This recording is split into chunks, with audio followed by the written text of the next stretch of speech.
Yo halo semuanya, balik lagi sama aku Koinem. Di sini kita akan ceritakan seluruh hal cerita anime Norarehyo no Mago. Tetapi jika ada kesalahan dalam mengalur ceritakannya mohon dimaafkan. Sebelum memulai ceritanya, ada baiknya juga kalian tekan tombol like dan subscribe dan juga nyalakan notifikasinya. Tanpa lama-lama langsung aja kita bahas ceritanya.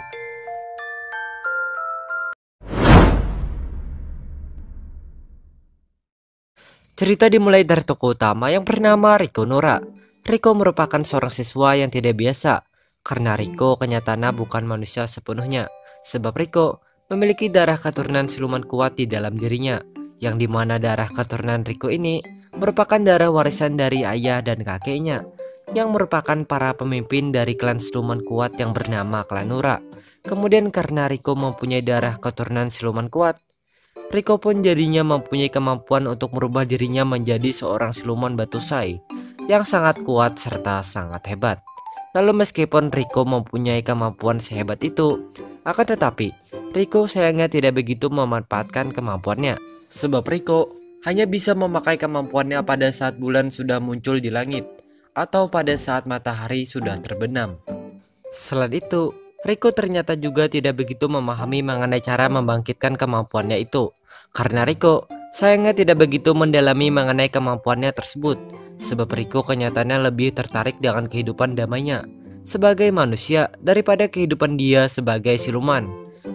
Kemudian karena Riko lebih tertarik dengan kehidupan manusia, Riko pun jadinya juga selalu menolak permintaan kakeknya serta seorang petinggi klan Nora yang juga merupakan teman baik Riko, yang bernama Zen, yang ternyata selalu meminta Riko supaya menjadi pewaris kakeknya yang merupakan pemimpin dari klan Nora. Lalu selama Riko menjalani kehidupannya, Riko sekarang tinggal di rumah besar bersama dengan kakek, ibu, dan para siluman yang merupakan para anggota klan Nora. Sementara dengan ayah Riko sayangnya sudah tidak ada, sebab ayah Riko sudah meninggal dibunuh oleh seorang siluman yang bernama Hagurumo pada saat Riko masih kecil dulu. Kemudian selanjutnya, selama Riko menjalani kehidupan sekolah dia, Riko pun ternyata mempunyai 5 orang teman manusia biasa yang tentunya sangat bersahabat baik dengan Riko, yang dimana kelima orang ini adalah Jiro, Natsumi, Saori, Kyutsugu, dan seorang cewek yang kelihatannya mempunyai perasaan kepada Riko, yaitu Kana. Selain Riko mempunyai teman manusia biasa, Riko juga mempunyai 3 teman yang terdiri dari 2 siluman anggota klan Nora yang tinggal di rumah Riko, yang bernama Surara dan Autobu, yang ternyata mempunyai tugas untuk menjaga Riko, serta seorang cewek pindahan yang bernama Yura, yang tanpa sepengetahuan Riko dan teman-temannya, Yura ternyata adalah seorang pemburu siluman. Kemudian pada suatu hari, di saat Riko sedang di sekolahnya, Riko pada saat ini mendapat pemberitahuan mengejutkan dari Jiro mengenai dia, Kana, Katsumi, Saori, Kitsugu, dan Yura yang ternyata akan datang mengunjungi rumah dia pada saat jam pulang sekolah nanti, sebab mereka ingin memeriksa keberadaan siluman menyeramkan di rumah Riko, karena rumah Riko kenyataannya sering dibicarakan oleh orang-orang sekitarnya sebagai rumah angker. Setelah Riko mendengar pemberitahuan Jiro, Riko bersama dengan Surara dan Autobu pada saat jam pulang sekolah pun langsung bergerak memberitahu para siluman yang ada di rumah Riko supaya segera bersembunyi dari teman-teman Riko. Kemudian tak lama setelah mereka memberitahu, tiba-tiba saja mereka mendadak dikejutkan dengan kedatangan teman-teman Riko yang ternyata sudah tiba di depan rumah Riko. Mengetahui kedatangan mereka, Riko dengan ditemani ibunya pun langsung menyambut kedatangan mereka. Sementara dengan Surara, Autobu, serta para siluman di rumah Riko langsung bersembunyi dari teman-teman Riko. Lalu habis selesai Riko dan ibunya menyambut mereka, Riko dan teman-temannya pun langsung bergerak menyelidiki keberadaan siluman menyeramkan di rumah Riko. Pada saat penyelidikan, mereka pun menemukan seekor siluman tikus menyeramkan yang ternyata adalah penyusup di rumah Riko, yang untungnya berhasil dihabisi oleh Yura. Kemudian akibat temuan itu, Riko dan teman-temannya pun jadinya tahu kalau Yura merupakan seorang pemburu siluman. Singkat waktu, setelah cukup lama Riko dan teman-temannya menyelidiki rumah Riko, teman-teman Riko pun akhirnya memutuskan pulang ke rumah mereka masing-masing. Kemudian pada malam harinya, di saat Riko sedang bersantai di rumahnya, Riko pada waktu ini dikejutkan dengan kedatangan seekor siluman asing yang mendadak memberitahu Riko mengenai Kana dan Yura yang ternyata sudah ditangkap oleh kelompok siluman jahat. Setelah memberitahu hal itu, siluman ini pun langsung mengajak Riko supaya segera ikut dengannya menyelamatkan Kana dan Yura. Mendengar ajakan siluman ini, Riko memutuskan mengikuti ajakan siluman ini. Lalu setelah cukup lama Riko mengikuti, Riko pun akhirnya mengetahui ternyata siluman ini hanya menjebak dia saja.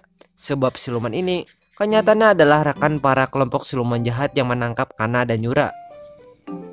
Pada saat Riko dijebak, Riko pun mendapat pemberitahuan dari pemimpin kelompok ini supaya Riko segera pulang serta membuat sebuah pernyataan mengenai Riko yang menolak menjadi pemimpin klan Nura dengan tujuan agar dia bisa melepaskan Kana dan Yura, serta dengan tujuannya supaya dia bisa mempermalukan Riko dan klan Nura.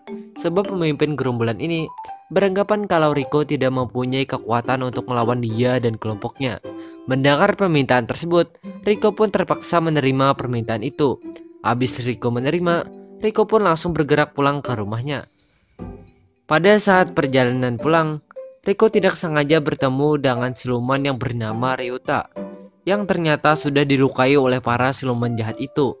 Kemudian habis Riko bertemu dengan Ryuta, Riko pun memutuskan membawa Ryuta ke rumahnya. Sebab Ryuta kenyataannya juga merupakan sekutu dari klan Nura. Setelah Riko membawa Ryuta, Riko pun langsung berusaha membuat pernyataan yang diminta oleh para siluman jahat itu. Pada saat Riko berusaha, Riko mendapat pemberitahuan dari Ryuta mengenai sifat para siluman jahat tersebut, yang ternyata tidak bisa dipercaya. Mendengar pemberitahuan Ryuta, Riko pun langsung bingung harus berbuat apa. Setelah beberapa saat bingung, Riko pun akhirnya memutuskan menggunakan kemampuannya, karena Riko sekarang sudah mulai mendalami mengenai cara menggunakan kemampuannya. Habis Riko menggunakan kemampuannya, Riko bersama dengan Surara, Autobu, Ryuta, dan para siluman anggota klan Nura yang tinggal di rumah Riko pun langsung bergerak mendatangi markas para siluman jahat itu. Lalu pada saat Riko dan kelompoknya mendatangi markas para siluman jahat ini, Autobu pun langsung beraksi melepaskan Kana dan Yura. Kemudian habis Autobu melepaskan Kana dan Yura, Riko dan kelompoknya pun langsung beraksi melawan semua anggota kelompok siluman jahat ini. Setelah cukup lama Riko dan kelompoknya melawan, Riko dan kelompoknya pun akhirnya berhasil membantai semua anggota kelompok siluman jahat ini. Lalu, habis Riko dan kelompoknya membantai para siluman jahat tersebut, Riko pun memutuskan berbicara sebentar dengan Kana dan Yura. Pada saat pembicaraan, Kana dan Yura ternyata tidak sadar kalau siluman yang berbicara dengan mereka ini adalah Riko. Sebab kemampuan Riko kenyataannya membuat Riko menjadi lebih gagah serta dewasa dari bentuk manusianya. Singkat waktu, setelah Riko berbicara dengan mereka, Riko bersama dengan para kelompoknya pun langsung bergerak kembali ke rumah Riko. Hal itu dikarenakan hari sudah mulai pagi. Lalu setelah kembali, Riko pun pada saat ini tidak bisa masuk sekolah. Sebab akibat pembantaian sebelumnya, Riko jadinya mengalami sakit demam. Kemudian pada sore harinya, di saat Surara baru pulang dari sekolah, Surara pada saat ini langsung bergerak memeriksa serta merawat Riko. Sebab Surara ternyata tidak sadar mengenai Riko yang tidak sekolah hari ini. Selain itu, penyebab lainnya adalah Surara kenyataannya juga mempunyai perasaan kepada Riko. Lalu di saat Riko sedang dirawat oleh Surara, tiba-tiba saja Jiro, Kana, Yura, Katsumi, Saori, dan Kitsugu mendadak datang ke rumah Riko. Setelah mereka datang, Riko dan Surara langsung berbicara dengan mereka.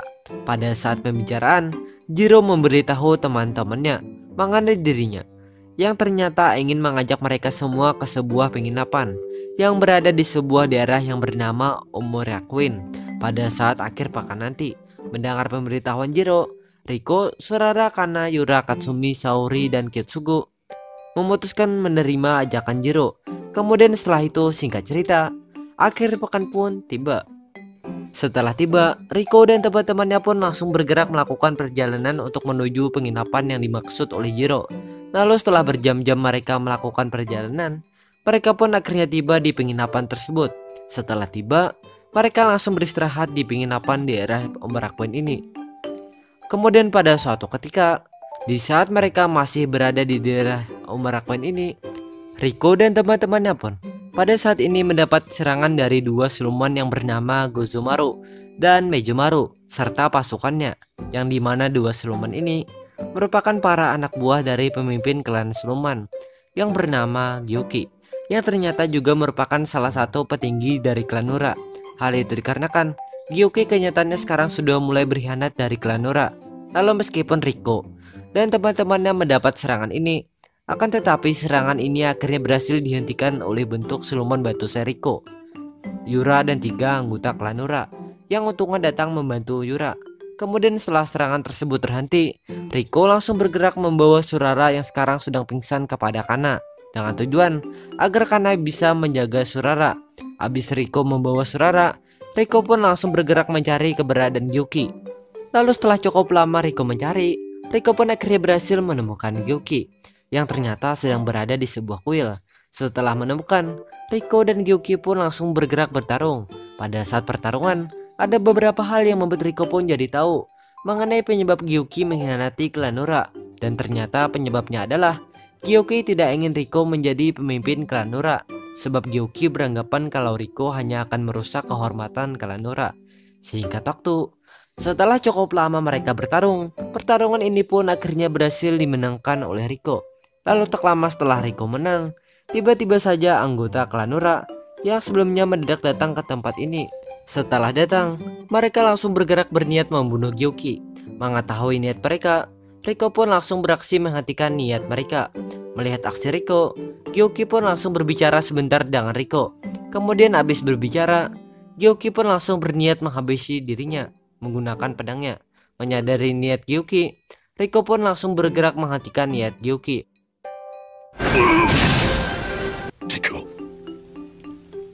Habis menghentikan, Riko pun langsung menasihati Gyuki. Mendengar nasihat Riko, Gyuki pun akhirnya yakin kalau Riko memang pantas menjadi pewaris pemimpin klan Nura. Lalu habis itu waktu pun terus berjalan, dan akhirnya Riko, Surara dan teman-temannya pun sekarang sudah kembali ke rumah mereka masing-masing. Sementara dengan Gyuki dan kelompoknya sekarang sudah diamankan serta diobati di rumah Riko. Kemudian pada esok harinya, Riko pada hari ini memutuskan ikut rapat para petinggi klan Nura yang ternyata akan diadakan hari ini. Lalu pada saat rapat, Riko pun memberitahu para petinggi klan Nura mengenai dirinya yang sekarang bersedia menjadi penerus kakeknya yang sekarang merupakan pemimpin klan Nura. Kemudian selain memberitahu hal itu, Riko pun juga memberitahu para petinggi klan Nura mengenai dia yang sudah memaafkan pengkhianatan Gyuki, sebab klan Nura masih membutuhkan kekuatan klan Gyuki. Mendengar semua pemberitahuan Riko, para petinggi klan Nura tentunya tidak punya pilihan lain selain ikut saja dengan pemberitahuan Riko. Lalu setelah itu hari-hari pun terus berlalu, hingga pada suatu hari, di saat matahari sudah terbenam, ada beberapa kejadian yang membuat Riko pun jadi menggunakan kemampuannya untuk menolong Kana yang pada saat ini sedang diserang oleh seorang siluman cermin. Lalu abis Riko menolong Kana, Riko pun langsung berniat pergi. Menyadari niat Riko, Kana pun langsung bergerak berbicara dengan Riko. Kemudian di saat berbicara, Kana pun meminta kepada Riko supaya Riko memberitahu dia mengenai bentuk siluman Riko ini. Mendengar permintaan Kana, Riko pun memutuskan mengajak Kana mengunjungi kedai makan Ryota dengan tujuan agar Kana bisa semakin terbiasa dengan dunia siluman. Lalu selama Kana berada di kedai Ryota, Kana pun juga mendapat sebuah hadiah cermin dari Riko. Kemudian singkat waktu, setelah berjam-jam Riko dan Kana berada di kedai Ryota, Riko dan Kana pun akhirnya selesai mengunjungi kedai Ryota. Setelah selesai, Riko langsung bergerak mengantarkan Kana ke rumah Kana. Lalu abis itu, semenjak malam tersebut, Kana pun jadinya sekarang juga mulai mempunyai perasaan terhadap bentuk siluman Riko, sebab Kana sekarang sangat mengagumi bentuk siluman Riko. Kemudian selanjutnya, waktu pun terus berjalan, hingga pada suatu malam, ada terjadi beberapa pertarungan yang membuat salah satu petinggi klan Nura yang bernama Hihi jadi dibunuh oleh gerombolan siluman misterius yang tanpa sepengetahuan Riko dan kelompoknya adalah gerombolan siluman yang dipimpin oleh seorang siluman kuat yang bernama Tamazuki. Kemudian akibat pertarungan tersebut, pengurus klan Nura akhirnya memutuskan menambah pengawal Riko menjadi 6 anggota klan Nura, yang dimana keenam anggota tersebut adalah Surara, Aotobu, kombinasi Kava, Kurotabu, dan siluman Seksoi yang bernama Kezoro, dengan tujuan agar Riko tidak bernasib sama seperti Hihi. Lalu pada suatu ketika, di saat Riko, Kana, Surara, dan Aotobu sedang pulang bersama, ada beberapa kejadian yang membuat mereka jadi bertemu dengan dua orang misterius yang tanpa pengetahuan mereka adalah Tamajuki dan rekannya yang bernama Inugami. Habis mereka bertemu Tamajuki dan Inugami, Riko pun langsung diajak bicara oleh Tamajuki. Pada saat pembicaraan, Tamajuki pun sangat memandang rendah Riko sebab Tamajuki beranggapan kalau Riko jauh lebih lemah dibandingkan dengan dia. Kemudian habis Tamajuki berbicara dengan Riko, Tamajuki dan Inugami pun langsung bergerak pergi bersama dengan kelompoknya yang mendadak datang di sekitar Tamajuki dan Inugami. Kemudian setelah itu hari-hari pun terus berlalu dan akhirnya kelompok Tamajuki dan kelompok Riko sekarang sudah mulai terlibat bentrokan karena kelompok Tamajuki sekarang sudah mulai berani membuat kekacauan di daerah kekuasaan klan Nura. Lalu selain terlibat bentrokan dengan kelompok Tamajuki, kelompok Riko sekarang juga mulai tidak stabil sebab kakek Riko yang merupakan pemimpin dari klan Nura ternyata malah menghilang entah kemana. Kemudian akibat menghilangnya kakek Riko, maka Riko pun tentunya tidak punya pilihan lain selain berusaha memimpin klan Nura. Lalu abis itu pada suatu malam, di saat rumah Riko sedang damai, Riko dan para petinggi klan Nura pada waktu ini sedang berbicara dengan putra Hihi yang bernama Sui mengenai kelompok Tamajuki. Kemudian di saat mereka sedang berbicara, tiba-tiba saja Inugami mendadak menyerang rumah Riko. Lalu akibat serangan Inugami, satu siluman penghuni rumah Riko akhirnya tewas dibunuh oleh Inugami. Kemudian habis Inugami menyerang rumah Riko, Inugami langsung menuntun Riko dan kelompoknya bertemu dengan Tamajuki dan kelompoknya yang ternyata sedang berada di depan pintu gerbang rumah Riko. Setelah kedua kelompok ini bertemu, Surara, Sui, dan beberapa anggota kelompok Riko langsung berusaha menyerang kelompok Tamajuki. Menyadari serangan mereka, salah satu kelompok Tamajuki pun langsung menembakkan sebuah serangan yang akhirnya malah membuat pintu gerbang rumah Riko menjadi terbakar. Lalu akibat kebakaran ini, Riko dan kelompoknya pun tentunya tidak punya pilihan lain selain berusaha memadamkan kebakaran ini. Sementara dengan Tamajuki dan kelompoknya malah langsung bergerak pergi menjauh dari tempat ini. Mengetahui perginya mereka, Riko langsung memerintahkan kelompoknya supaya tidak melakukan tindakan apa-apa kepada kelompok Tamajuki. Sebab Riko ingin kelompoknya fokus dulu berusaha memadamkan kebakaran yang terjadi di pintu gerbang rumahnya. Lalu setelah cukup lama Riko dan kelompoknya berusaha, kebakaran di pintu gerbang rumah Riko akhirnya berhasil dipadamkan oleh Kava. Kemudian habis api padam, Riko dan kelompoknya langsung melakukan perbaikan terhadap pintu gerbang rumah Riko. Lalu setelah itu, waktu pun terus terlewati. Meskipun sebelumnya Riko dan kelompoknya tidak melakukan tindakan apa-apa terhadap kelompok Tamajuki, akan tetapi seiring berjalannya waktu, Riko dan kelompoknya pun sekarang juga mulai menunjukkan taring mereka terhadap kelompok Tamajuki. Karena Riko dan kelompoknya juga sudah mulai melawan, memperingati, bahkan hingga menghabisi para anggota berharga kelompok Tamajuki. Kemudian akibat tindakan Riko dan kelompoknya, Tamajuki akhirnya jadi kehilangan dua anggota kelompok berharganya yang bernama Inoho dan Sodimoge. Lalu karena Riko dan kelompoknya sekarang terus saja melakukan perlawanan terhadap kelompok Tamajuki, Inugami pun akhirnya memutuskan mencoba berusaha untuk menghabisi Riko seorang diri dengan tujuan agar kelompok Tamajuki bisa semakin mudah menghancurkan kelompok Riko. Karena Inugami meyakini kalau kekuatan Riko masih di bawah jauh dibandingkan dengan dirinya. Kemudian meskipun Inugami sudah berusaha, akan tetapi usaha Inugami untuk gagal. Sebab kekuatan Inugami ternyata tidak sanggup menandingi kekuatan bentuk siluman batu Riko.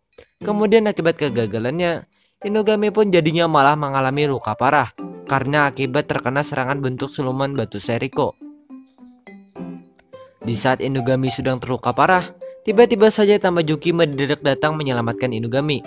Melihat tindakan Tamajuki, Riko pun memutuskan melihat saja tindakan Tamajuki. Lalu setelah itu hari-hari pun terus berganti. Hingga pada suatu malam, ada terjadi beberapa pertarungan antara Sui dengan kelompok Tamajuki. Kemudian akibat pertarungan ini, Sui jadinya mengalami luka parah karena akibat diserang kelompok Tamazuki. Lalu meskipun Sui mengalami luka parah, akan tetapi hal tersebut untungnya tidak membahayakan nyawa Sui, sebab Sui sekarang sudah diobati di rumah Riko. Lalu pada saat Sui diobati, Riko pun memutuskan memeriksa keadaan Sui. Setelah memeriksa, Riko pun langsung berunding dengan Zen, Gyuki, dan satu petinggi klan Nura. Pada saat berunding, Zen, Gyuki, dan satu petinggi klan Nura pun sepakat untuk melakukan perang dengan kelompok Tamazuki, sebab kelompok Tamazuki sekarang sudah sangat berbahaya. Kemudian sementara dengan Riko masih bingung harus berbuat apa. Lalu meskipun awalnya Riko bingung, akan tetapi karena beberapa hal, Riko akhirnya memutuskan berperang bersama dengan kelompoknya untuk melawan kelompok Tamazuki. Kemudian singkat cerita, setelah melewati berbagai pertarungan, mulai dari yang brutal hingga yang sengit, Riko dan kelompoknya pun ternyata berhasil mengalahkan kelompok Tamazuki. Lalu setelah Riko dan kelompoknya berhasil, Riko pun memutuskan tidak membunuh Tamazuki. Hal itu dikarenakan kakek Riko mendadak datang bersama dengan ayah Tamazuki yang langsung meminta Riko supaya mengampuni anaknya. Lalu abis itu, beberapa hari setelah hari pertempuran tersebut, baik Riko dan anggota kelompoknya pun sekarang sudah kembali melanjutkan keseharian damai mereka seperti biasanya. Kemudian sementara dengan Tamazuki, sekarang kelihatannya sudah mulai berubah menjadi siluman yang cinta kedamaian. Lalu berkat hal itu, semuanya pun berakhir dengan ending bahagia dan ceritanya pun selesai.